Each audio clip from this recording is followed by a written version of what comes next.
Hello and welcome back to Down South Greenthumb. This is formerly Unicorn Plant Society, but with a new spring, I felt like a new name, so here we go.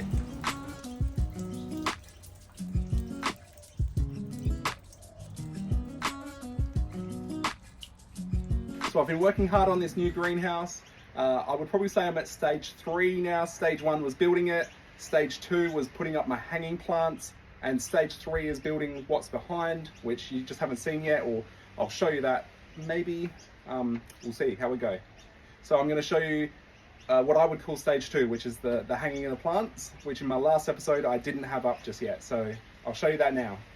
All right, so this is the hanging rails. Still the old same plants I have hanging up. This is the other side. Goes all the way along. And this is how much more room I have now. In that little shed, I had nowhere near as much room, so I've got all this hanging room up here.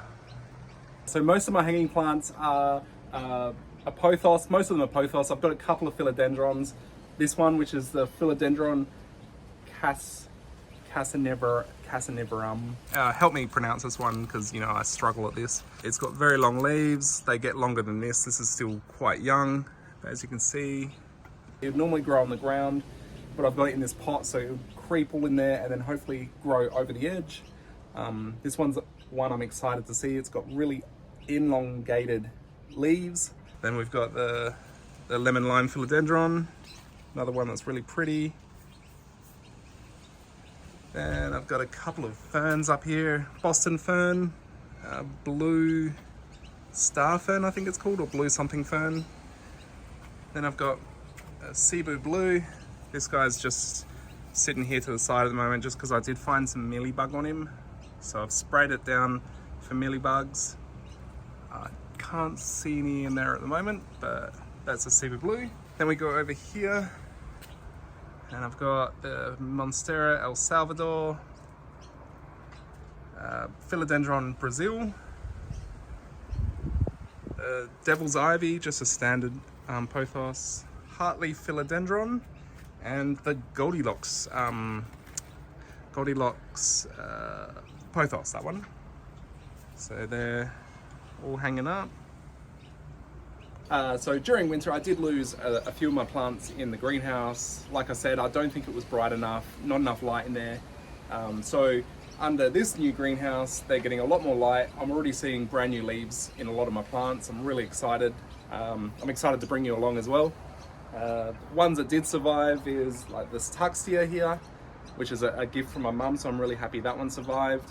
A few of the other ones, which I'll show you right now. My dragon tail, the one that I've had all that time. This is still going nice and strong. Plenty of shoots in there now.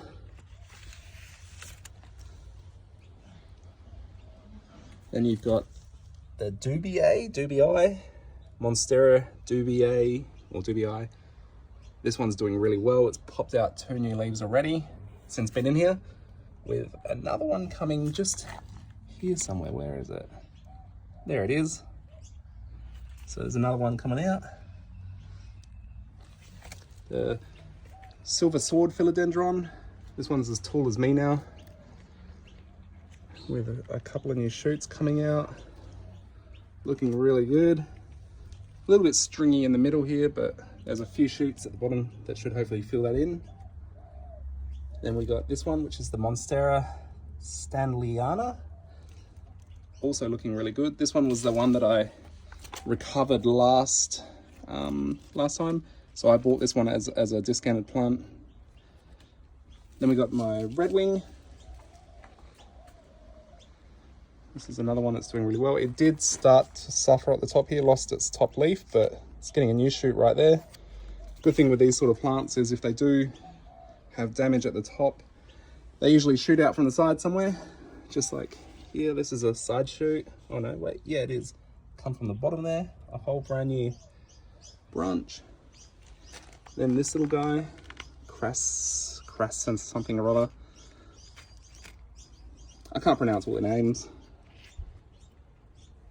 If you've been following me for a bit, you know that still hasn't changed.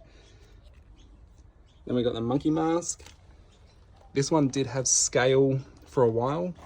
I'm pretty sure that I've got rid of all the scale. I've spent a lot of time cleaning this one and working with it and spraying it. Yep, I reckon all the scale's gone. Then you got this little guy, Mandula, Pothos Mandula, looking really good. This is another one that did suffer a bit through winter. Sort of did lose, oh look, there's a new one coming out. But it did lose a bit of its shoots on top. Lost shoots on top as well as having scale. So yeah, it did suffer a bit. Skeleton key, that one suffered a lot. As you can see, it's a bit stringy with some dead shoots on it. Hopefully it'll come back. The Florida, that was another one that suffered. This is the one that I think in one of my last videos, it had a little sign of variegation there, just a once off, but as you can see, it's looking very sad, but we'll get it back. One that didn't suffer was this one, thank gosh. So this is the Thai Constellation. Did extremely well actually. It just, a little bit burnt. Yeah, did all right. Some new replacements I've got. I've already been down at Bunnings finding replacements. The Goldie Eye I lost, and same with this one, the Subhastanum. I did lose that. So I've got replacements already. These ones are all my little ones, which are still doing all right. They didn't really change. They didn't do a lot through winter. So I'm hoping now that it's spring, I'm gonna get a lot of action from these. The Muay Tahiti that I had, I don't know. This is very similar. It has a very similar leaf. It's not as stringy. This one's called Fingerling. And I've got another one here that is another one that's quite similar. Raditum. I don't know. So they're all there. Then we've got these guys. My Fat Boy, which is still going really well. Red Core Congo. Rojo Congo. And this one's supposed to be cherry red, which is very beautiful. Doing quite well. Probably needs a bit of a clean. This is the White Princess. It's just shot out a new leaf, but with no white. I'm sure that, oh no, it does have a little bit of white. It's just in the corner there. Looking good. This is the Birkin, which is looking a little sad, as you can see down here. But it will come back. Look who's come back. Hello. Aww. They always come to see me in here.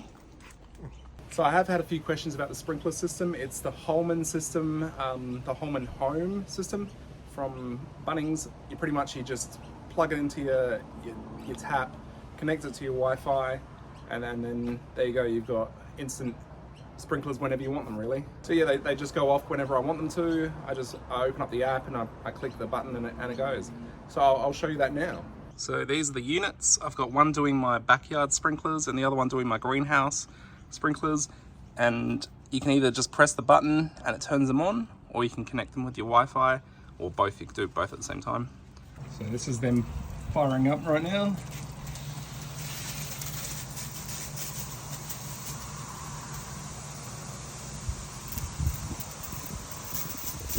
Look at that. Absolutely beautiful. Look at my dogs. They want to play in the water too. Come on. Get out of there. Don't get wet. Come on. Yeah. Tropical. So tropical. So this is the sprinklers on. I've got them currently set to go off for 2 minutes, and it's just enough. The 2 minutes chills everything down, covers everything in a nice bit of water, and cools it all right down in there. I've got a thermometer that says it drops like 10 degrees, well not 10, but like 5 degrees. So 25 down to 20, that's pretty good. Absolutely beautiful.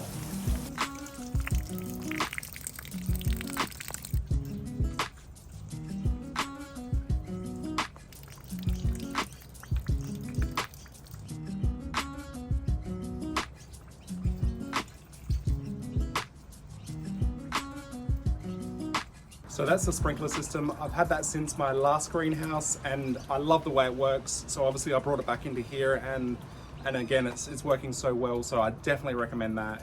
If you've got a big enough space for it, definitely recommend using it. So before I finish up in here today, I thought I'd ask, I've got a little garden bed down the side here that I made. It's about a foot tall, probably 4 foot wide and about 2 foot back. I'd like some advice on what I'd plant in there. I've got a couple of plants just sitting on it, so I'll show you them in a second. But some advice from you guys to what I should actually put in it would be really ideal. Thank you. Currently have this giant elephant ear. I'm looking for something that gets quite big and tropical, but I don't want it to take over and be like, you know, a bit stupid. So this giant elephant ear, just because they're easy to sort of control. That's what I've got sitting there. That's what I'm thinking in my head. I also like bird's nests, so maybe a bird's nest there, and I got a couple more just there. Maybe plant them over there. So let me know what you're thinking. I'm thinking elephant ear in the middle and a couple of bird's nests on either side of it, just to, you know, fill in the gaps. Yeah, and then I might make it pretty with some of those decorative rocks or something. So let me know what you think. That's the space there. Let me know what you'd put in there or what you'd like to see me put in there. All right, so next week's episode, I'm gonna do my potting mixture. I've been tinkering with it, playing around with some new mixtures. So my old mixture was a soilless mixture, and now I've gone to sort of a half-half, and I'm finding that I'm getting a bit better results from half-half. So I'll show you that next time. And if I've got any plants here that you'd like to see a close-up of, let me know. I can do an episode of what I've learned from it or what I know about it. Yeah, so there you go. I'm Ricky, thank you for coming along, and let me know if there's anything you want to see, anything you want me to like zoom in on or talk about more. So come along and see what we get up to.